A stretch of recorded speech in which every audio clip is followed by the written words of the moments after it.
So what happens if you don't like the rock design from the first video?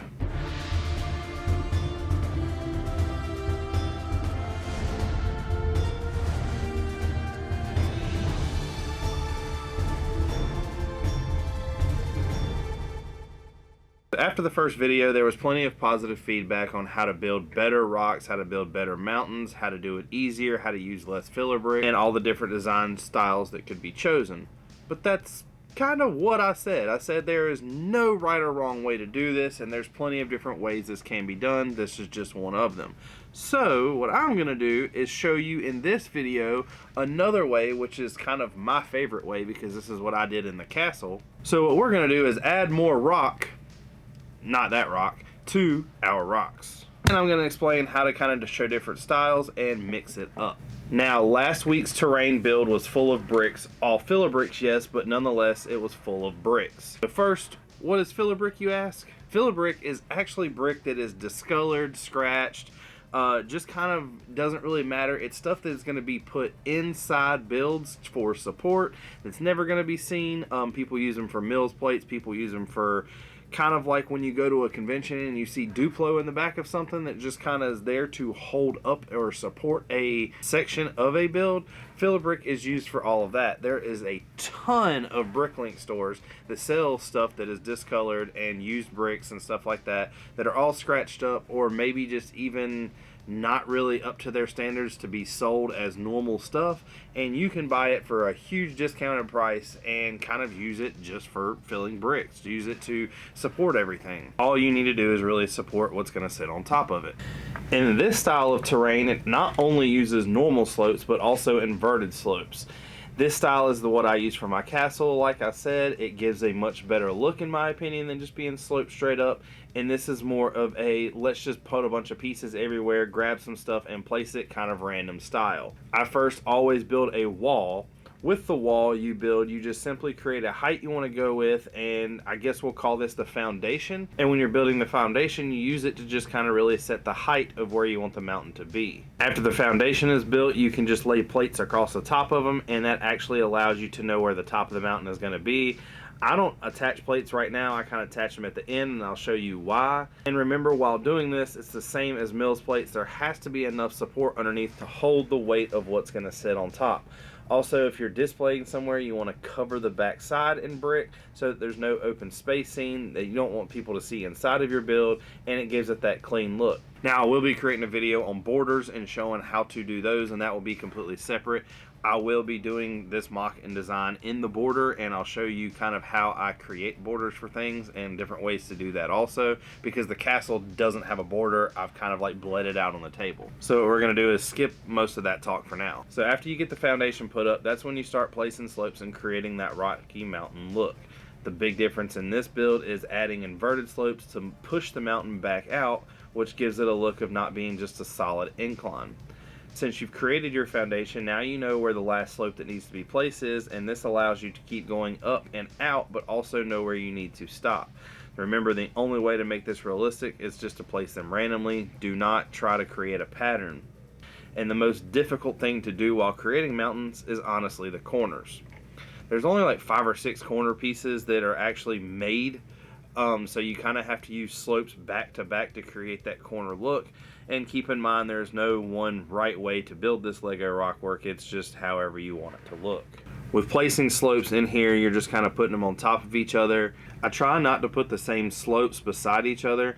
I don't ever want it to look like there is a pattern. So if you do come across that, all you simply have to do is kind of put a 1x2 inverted, and then it'll kind of bounce it back up.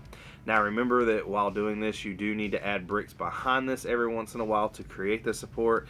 In the castle, I have filled all of it in, so it's a solid wall. You don't really have to because there's nothing that's going to be sitting on top of the mountain, but you do want it to be able to hold the weight of whatever you're going to put on top. Like I've said countless times, you really don't want to get done with all this and then put something on top and it crumble because it won't hold the weight. These 1x2x3 inverted slopes and the normal slopes are really a lifesaver when it comes to mountain work. I have used a ton of them in the castle. I have used a ton of them in other builds. It's just simply a really great piece that looks amazing. Now, one of the other things that came about all this building process is a lot of people have said stuff about the color of the mountains. Now, you can make the color of the mountain whatever you want. So in this video, I have left this dark bluish gray, but what I'm going to do in the actual build, in the next video when I lay down the water, is I'm actually going to change the color of some of these pieces to kind of show you how it looks like when rock's wet, when rock is dry, when it might be in a sandy area, stuff like that, and it'll give you an even more in-depth look on how to create that realistic look just using simple bricks and plates. In this build, you see me use a lot of these 1x2x5s. That is another piece that I highly recommend getting tons of. I've got a ton of them, just period. They're all over in the castle for support. There's a lot of Lego sets that you'll build that won't use them. They would rather use bricks and stack them up to interlock them, and I do understand that, but you're also trying to build this a little cheaper, and these kind of help where you can spread them out further and add a like maybe a 1/16 brick on top, and it kind of holds that support, it holds it together, and it strengthens the fact that it's sitting on that 1x2x5. And while building this, I will say this again because it's something that needs to be put in everybody's head. While doing this, it is simply something that you want to do. It does not matter how anybody else perceives it. Rock work is literally random pieces placed. It does not matter. It's just wherever you want them. No one can really come up and say that this is right, this is wrong. It's just the way you want to build it, and that needs to be taken when you're doing anything Lego. If you're trying to create something that's kind of a replica, that's a little different.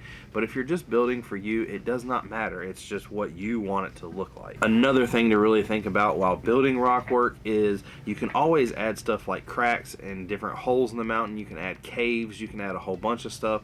But what I recommend doing is leaving spaces always open that have a open stud on it. That way you can attach things like leaves or vines or anything like that to kind of show the vegetation, because you definitely want there to be plants and stuff. You don't want it to be just rock work. That also allows you to do what I was kind of talking about in the last video. It allows you to lay things across, and it kind of hides some of the rock work, which gives it even that more in-depth design and that more detailed look. But now this is finished, you see how everything came together kind of differently. There was a lot less brick used, but we kind of got the same outcome. Now I did do this one a little different. It doesn't have all the wedge plates at the bottom. That's simply because it wasn't really intended to be done, I guess you could say. This is something I just came up with to throw a little extra video in here. The original design is what I'm going to roll with, and I will be changing some colors and doing some things with that when I go into the water, and I'll still do all of that, but it's just going to be on the original design. Now that you've seen there's multiple ways of doing this rock work, and like I've said, and I'll say it again, there is no right or wrong way to do this. Just make sure that you're happy with it, and make sure that it will hold the support of whatever you're going to put on top of it. That is going to be a huge thing, and just it's a crushing feeling knowing that you build something and it just won't hold the weight. If you watch in the other videos I've done building the city, the Empire State Building was one of them. It just would not hold the weight of how tall it was. The same thing with the Stark Tower I done. And it's one of those things that studio will never allow you to actually know. It's kind of like the trial and error process. There's going to have to be stuff that's figured out along the way while building. Studio gives you a false sense of security because it allows you to do things you can't really do in real life. But this is the second part of terrain. I would like to thank everybody for watching. Next week is when we move on to that water. You've seen a big hint of it in this video, so don't worry about that. It will continue to go out, and I'll be putting more and more down. But thank you for watching. If you like this video, don't forget, hit that like button, hit that subscribe button. Come back and see me again. Peace.